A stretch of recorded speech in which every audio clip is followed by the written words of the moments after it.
मधुबन के बाबा, मधुबन के बाबा मुरली वाले, आपका क्या कहना, आपका क्या कहना। ओम शांति। आज 23 अगस्त 2023 के साकार मधुर महावाक्य हैं।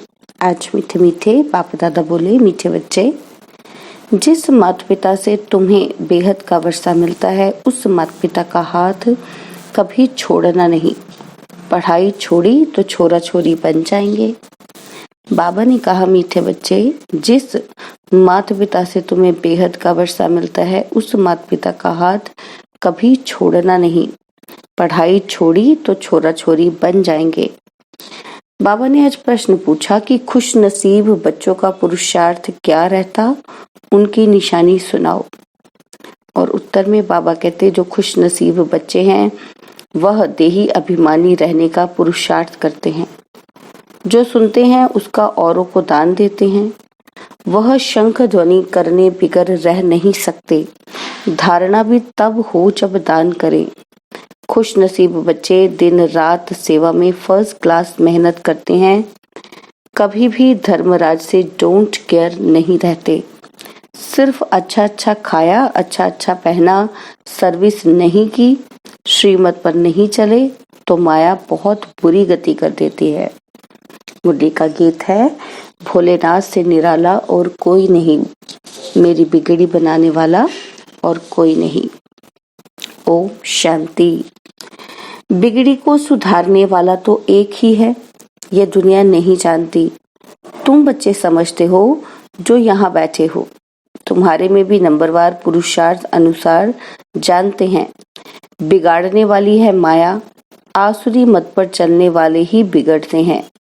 अब तुम बच्चे जानते हो कि भोलानाथ शिव को ही कहा जाता है। शंकर को भोलानाथ नहीं कहते हैं। भोलानाथ उनको कहा जाता है जो बिगड़ी को बनाने वाला है, बड़ा भोला है। गरीबों को अखुट खजाना देने वाला है। बच्चों को आदि मध्य अंत का ज्ञान देते हैं, जिनके यह चित्र बने हुए हैं। और कोई ऐसा नहीं समझाते कि ये उल्टा वृक्ष है। भगवानुवाच है कि इस झाड़ और ड्रामा का ज्ञान और कोई भी वेद शास्त्र में नहीं है। भगवान ने ही दिया है, उनका ही शास्त्र है, जिसके लिए कहा जाता है सर्व शास्त्र शिरोमणि भगवत गीता। परमपिता परमात्मा कितना मीठा बाबा है, परंतु उसकी याद माया भुला देती है। तुम शिव बाबा को याद करने की कोशिश करते हो, लेकिन माया बड़ी जबरदस्त है, वह तुमको याद करने नहीं देगी। अब बाबा तुमको इस रोने की दुनिया से दूर ले जाते हैं। यहाँ 21 जन्म तुमको रोने की दरकार ही नहीं रहती। तुमने 63 जन्म तो रोया है, 84 जन्म नहीं कहेंगे। यह भी तुम बच्चे ही जानते हो। भोलानाथ बैठ समझाते हैं, जब से रावण बिगाड़ना शुरू करते हैं तब से तुम रोने लगते हो। मनुष्य को समझाने के लिए ही यह बड़ा झाड़ और गोला बनवाया जाता है, क्योंकि बड़े चित्रों पर अच्छी रीति समझाया जा सकता है। भल कोई बच्चे अपने कर्मों अनुसार इतना धारण भी नहीं कर सकते हैं, सभी तो राजा रानी नहीं बनेंगे। अच्छे कर्म किए हैं तो उसका फल आगे जरूर मिलता है। कर्मों की गति है ना। बाप कहते हैं, मैं कर्म अकर्म विकर्म की गति को जानता हूँ और समझाता हूँ। टीचर तो सभी को एक जैसा ही पढ़ाते हैं, फिर कोई अच्छे नंबर से पास होते हैं, कोई ना पास होते हैं। कहेंगे क्या करें, कर्मों का ऐसा ही हिसाब किताब है जो हम पढ़ते नहीं। यहाँ भी ऐसा है, कोई तो अच्छा पढ़ते हैं, कोई तो पढ़ाई अथवा कॉलेज को ही छोड़ देते हैं। कॉलेज छोड़ा गोया बाप टीचर सतगुरु को छोड़ा। छोड़ने से छोरा बन जाते हैं। छोरा उनको कहा जाता है जिनके माँ बाप नहीं होते हैं। तो माता पिता जिनसे स्वर्ग का वर्षा मिलता है, उनको छोड़ा तो छोरा छोरी बन जाते हैं। यहाँ भी कई समझते हैं कि यहाँ से छूट पुरानी दुनिया में जाएं, लेकिन वहाँ ज्ञान तो उठा नहीं सकते। वहाँ तो नाटक, बाइस्कोप, घूमना फिरना, अच्छा कपड़ा आदि मिलेगा। जिनकी तकदीर में नहीं है तो फिर ऐसे ख्यालात चलते हैं। विनाश काले विपरीत बुद्धि होती है। तो फिर पुरानी दुनिया तरफ चले जाते हैं। तुम जानते हो पुरानी दुनिया तो जल्द खत्म होनी है, साथ में तो कुछ नहीं चलना है। तुमको इस देह अभिमान को भी छोड़ना है। देह अभिमान के कारण ही और सब विकार आते हैं। देही अभिमानी बनने में बहुत मेहनत है। बाप कहते हैं अपने को आत्मा समझो, मैं भी टेम्परेरी इस तन में आया हूँ। हम सो देवता थे, अब फिर हम सो शूद्र बने हैं। श्रीमत पर चल हम विश्व को स्वर्ग बनाते हैं। तुम बच्चे कितने खुश नसीब हो, जब शिव बाबा आते हैं तब तुम भारत माताओं को ही शक्ति सेना बनाते हैं। इसलिए ही तुम्हारा नाम पड़ा है शिव शक्ति सेना।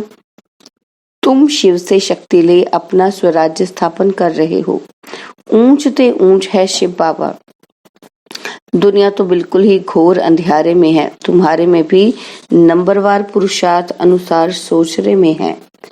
कोई कोई की ज्योत जगती ही नहीं है, वह भी ड्रामा में नूंद है। किसी की ज्योत जगती भी है तो फिर माया बुझा देती है।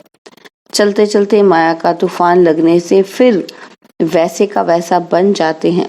इस दुनिया में कोई तो बहुत साहूकार हैं, कोई 10 रुपया भी नहीं कमाते। कई मनुष्यों को भोजन भी मुश्किल से मिलता है। खाने के लिए कितना पुकारते हैं। बाबा उन द्वारा सहायता करवा रहे हैं। यह मनुष्य तो नहीं जानते, यह भी ड्रामा में राज है। तुम जब बहुत दुखी होते हो तब बाप आते हैं। अगर उनको प्रेरणा नहीं मिलती तो तुम मदद नहीं करते। अभी तुम्हारी कंप्लीट राजधानी स्थापन नहीं हुई है।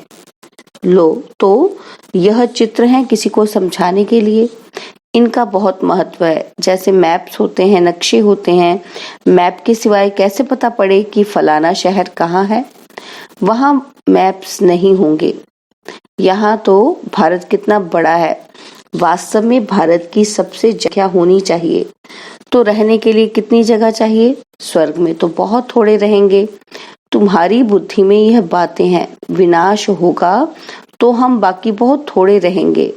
झाड़ का फाउंडेशन है ना, फिर बाद में झाड़ वृद्धि को पाता रहेगा। फिर नंबरवार और झाड़ लगते रहेंगे। तुम्हारे में भी बहुत थोड़े हैं जो इन बातों को समझते हैं और नशे में रहते हैं। हम बाबा द्वारा नॉलेजफुल बनते हैं। बाबा तो बहुत सहज बतलाते हैं। कहते हैं सिर्फ इस सृष्टि चक्र को ध्यान में रखो। सृष्टि चक्र और शंख, जो ज्ञान का शंख बजाने वाले नहीं होंगे तो उनको गीता सुनाने वाला ब्राह्मण कैसे कहेंगे? गीता सुनाने वाले भी नंबरवार होते हैं। जो अच्छे पक्के विद्वान होंगे उन्हों को नशा रहेगा। कितने हजारों मनुष्य बैठ सुनते हैं। तुम्हारी तो है नई बातें। कहते हैं इन्हों का ज्ञान न हिंदुओं का है न मुसलमानों का है, पता नहीं कहाँ से लाया है। फिर भी कई तो समझते हैं ना कि भोलानाथ बाबा भक्तों का रक्षक भगवान पतित पावन आया है। उनको आना जरूर है। बाप कहते हैं मेरी यादगार के भी मंदिर हैं। मैं आया ही हूँ पतितों को पावन बनाने। यह तुम बच्चे जानते हो। बाबा आकर हमको 5000 वर्ष पहले समान समझा रहे हैं। तुम कहते हो बाबा हम भी 5000 वर्ष पहले आए थे, आपसे वर्षा लिया था। इतने ढेर बच्चे कहते हैं इसमें अंधश्रद्धा की कोई बात ही नहीं। सभी कहते हैं बाबा हम आपके पोतरे ब्रह्मा के बच्चे हैं। कोई से भी पूछो तो कहेंगे हाँ शिव बाबा के बच्चे तो सब भाई भाई हैं। फिर साकार में ब्रह्मा की औलाद होने से बहन भाई ब्रह्मा कुमार कुमारी हो गए। तो यह बुद्धि में रहना चाहिए कि हम ब्रह्मा के बच्चे ब्रह्मा कुमार कुमारियां ठहरे। इसमें विकार की कोई बात नहीं, एक ही कुल हो गया। प्रजापिता ब्रह्मा रचयिता है, जरूर यह प्रजा है ना। तो शिव बाबा आकर ब्रह्मा द्वारा बच्चे बनाते हैं तो जरूर सतयुग के पहले आए होंगे। जो ब्राह्मण फिर देवता बनते हैं वह जरूर पवित्र रहेंगे। जो पवित्र बनते हैं वह अपना राज्य भाग्य लेते हैं। शिव बाबा ब्रह्मा द्वारा ये रचना रच रहे हैं। तुम जानते हो कि हम 5000 वर्ष पहले भी संगम पर थे, अब भी हैं, फिर हम देवता बनेंगे। सतयुग में व कलयुग में कोई ब्रह्मा कुमार कुमारियां नहीं होते हैं, संगम पर ही होते हैं। ब्रह्मा कुमार कुमारियां भाई बहन बनते हैं। यह पवित्र रहने की युक्ति है।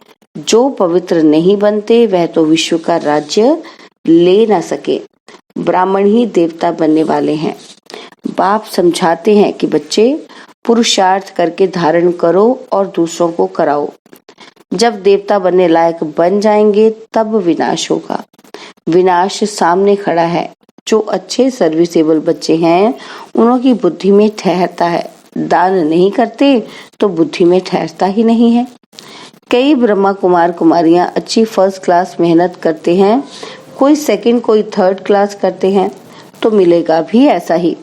सभी कहते हैं हमको फर्स्ट क्लास ब्रह्मा कुमारी भेजो। अब इतनी कहाँ से लाएंगे? यह भी शिव बाबा जानते हैं कि फर्स्ट क्लास कौन है। हर एक की अवस्था को जानते हैं। बहुत बच्चियां अच्छी सर्विस करती हैं। ब्राह्मणों को खाने का बहुत रहता है। बाबा ने मेंशन किया है ज्यादा लौकिक ब्राह्मण तो जगह जगह धावा खाते रहते हैं। बच्चों में भी कोई कोई है अच्छा भोजन ना मिले तो आराम ना आए। बाबा मम्मा का नाम बदनाम कर देते हैं, फिर समझाओ तो गुस्सा आ जाता है। कई धर्मराज को भी डोंट केयर करने वाले हैं, वह फिर आश्चर्यवत भागंती हो जाते हैं। माया ऐसी बुरी गति करा देती है जो श्रीमत पर नहीं चलते। फिर विकार के लिए अबलाओं पर कितने अत्याचार करते हैं। अत्याचार भी अहो सौभाग्य है। वापसी वर्षा तो ले लेंगे ना। बहुतों पर अत्याचार होते हैं क्योंकि विष बिगर रह नहीं सकते। यह है दुर्गति की दुनिया। इसमें किसी की सदगति हो नहीं सकती। मृत्युलोक और अमर लोक को कोई नहीं जानते। अमर लोक सतयुग में है। आदि मध्य अंत सुख दिखाते हैं। अमरनाथ ने पार्वती को कथा सुनाई। अब सूक्ष्म वतन में तो कथा सुनने की दरकार नहीं, तो यह कथाएं आदि कहाँ से आई? अमर कथा सुनाई, फिर सूक्ष्म वतन से कहाँ गए? कुछ भी पता नहीं। तो इन बातों को अच्छी रीति समझना चाहिए, समझाना चाहिए। कथा सुनाने वाले तो बहुत हैं, पहले उन्हों की बात सुनकर फिर समझाना चाहिए। दशहरे पर बड़े बड़े आदमी रावण को देखने चाहते हैं। सेंसिबल मनुष्य समझेंगे कि बंदर कैसे राम को सहायता करेंगे। कुछ भी नहीं समझते। इस समय तो नेशन यानी कि देश देश से लड़ते रहते हैं। एक क्राइस्ट के बच्चे आपस में लड़ते हैं। बाप कहते हैं यह भी ड्रामा की भावी है। ड्रामा का मालूम पड़ा है तब तो तुम अब पुरुषार्थ करते हो। जानते हो अब खेल पूरा होता है। बाबा से वर्षा लेना है। यह ड्रामा का राज और कोई की बुद्धि में नहीं है। बाबा ने आकर सब राज समझाए हैं। पढ़ाने वाला पतित पावन वह बाप है। बलिहारी उनकी है। माया नीच बनाती है। ऊंच ते ऊंच बाप ही आकर ऊंच बनाते हैं। कहते हैं बच्चे अब मेरे से सुनो। पुरानी देह का भान छोड़ने का पुरुषार्थ करते रहो। अभी तो तुमको पतियों का पति मिल गया है जो स्वर्ग की बादशाही देते हैं। वहां है ही संपूर्ण निर्विकारी। यह है संपूर्ण विकारी दुनिया। दुनिया एक ही है, वही संपूर्ण निर्विकारी फिर संपूर्ण विकारी बनते हैं। पहले भारत स्वर्ग था, अब नरक है। ये चित्र बड़े वैल्यूएबल हैं। विलायत में कोई को समझाकर दो तो कहेंगे यह चीज तो बड़ी अच्छी है। कैसे सृष्टि का चक्र फिरता है, किस किस की डायनेस्टी चलती है, सबके चित्र इनमें है। कोई भी धर्म वाले को समझाने से खुश होंगे। हाँ, आगे चल एक दो से सब सुनेंगे। ये तो बहुत अच्छी नॉलेज है। विलायत में तो कोई सेंसिबल जाए तो बहुत सर्विस हो सकती है। अच्छा, मीठे मीठे सिकी लदे बच्चों प्रति माता पिता बाप दादा का याद प्यार और गुड मॉर्निंग। रूहानी बाप की रूहानी बच्चों को नमस्ते। हम रूहानी बच्चों की रूहानी बाप दादाजी को दिलवा जान सिखवा प्रेम से नमस्ते। ओम शांति। प्यारे बाबा, मीठे बाबा, मेरे बाबा, शुक्रिया बाबा, शुक्रिया बाबा, शुक्रिया। धारणा के लिए मुख्य सार है। पहला पॉइंट है कर्म अकर्म विकर्म की गति को बुद्धि में रख श्रेष्ठ कर्म करने हैं। पढ़ाई कभी नहीं छोड़नी है। ज्ञान दान करने से ही धारणा होगी, इसलिए दान जरूर करना है। कभी भी बाप की आज्ञाओं को डोंट केयर नहीं करना है। बाबा ने वरदान दिया, सब व्यर्थ चक्रों से मुक्त रह निर्विघ्न सेवा करने वाले अखंड सेवाधारी भव। सब व्यर्थ चक्रों से मुक्त रह निर्विघ्न सेवा करने वाले अखंड सेवाधारी भव। सेवा तो सब करते हैं, लेकिन जो सेवा करते भी सदा निर्विघ्न रहते हैं, उसका बहुत महत्व है। सेवा के बीच में कोई भी प्रकार का विघ्न ना आए। वायुमंडल का, संग का, आलस्य का, यदि कोई भी विघ्न आया तो सेवा खंडित हो गई। अखंड सेवाधारी कभी किसी विघ्न में नहीं आ सकते। जरा संकल्प मात्र भी विघ्न ना हो, सब व्यर्थ चक्रों से मुक्त रहो, तब सफल और अखंड सेवाधारी कहेंगे।